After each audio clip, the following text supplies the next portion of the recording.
Now I'm going to have a look at the second question again. It's Friday the 1st of March 2019. It's the hard here, it's the double award physics. I'm going to look at question number 2. So we're going to do a mind map for question number 2. Then you could maybe stop, look at the mind map, learn it, then try the question. You know where to find this. This is on the CA website, so you'll be able to download it for yourself. The mark scheme's there, so it takes time to learn.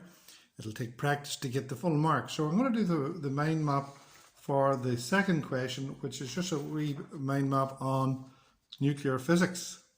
So we'll just do a quick mind map on nuclear physics. So the first thing about nuclear physics, it concerns only the nucleus.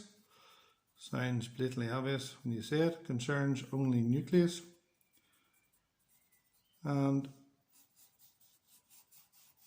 this nucleus is tiny. We're talking about, well, we're talking an atom 10 to minus 9 meters. We're talking the nucleus 10 to minus 15. So that is very small, 10 to minus 15 meters. Milli, micro, nano, pico, femtometers. And in this nucleus, well, I suppose we should say around the nucleus we have shells. And on these shells we have electrons.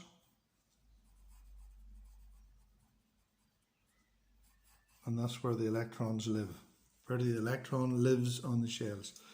Inside the nucleus we have nucleons, and the nucleons are more or less split into two types. We have protons and we have neutrons. And these protons and neutrons are in the nucleus and they are nucleons.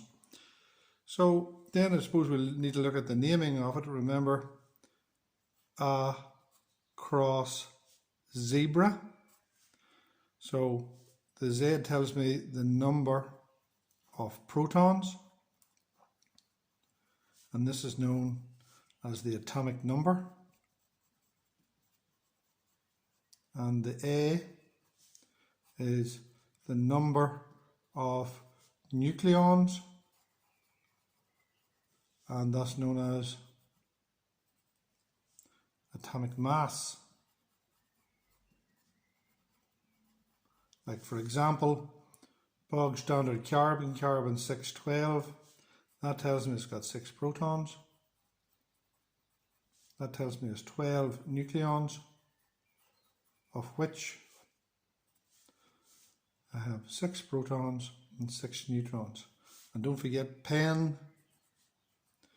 In a neutral atom, you'll have the same number of protons as electrons, so I'll have 6, 6 and 6.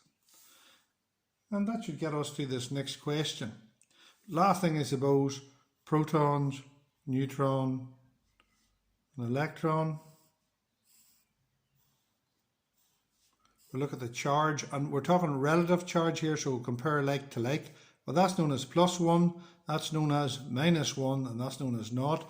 So in other words, if that's got a positive charge, that's got a negative charge, and that's got no charge. And the last thing we'll talk about is the mass. A proton and a neutron have the same mass, and an electron's tiny compared to the proton, so it's roughly 1/2000. If you want to be really upmarket, it's 1/1836. And this mind map will get us through the question. So again, you have to sit down and you have to know all this, and you have to learn this. Learning takes time, and then you have to practice, and practice develops your studying skills. So now we're going to look at question number 2, and here's the question.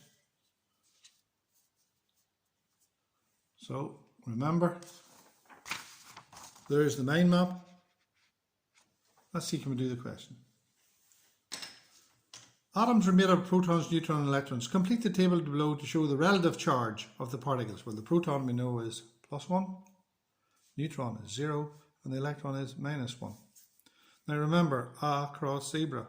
Which letter, A, X or Z, represents the value that is different for a pair of isotopes? Now isotopes, same atomic number, but it'll have a different atomic mass. So A will be the answer there. The nucleus of an atom of lead can be described using the notation A cross zebra. complete. So this tells me it's got 82 protons. Do you see the way I'm writing on the paper here just to do a wee bit of work? It's your exam paper. You write on it. Cross nothing out. So I know there's 207 nucleons. So, and I know there's 82 protons. So 207 take away 82 is 125 neutrons. So now let's see, can we answer the question? How many protons? Well, we definitely know there's 82.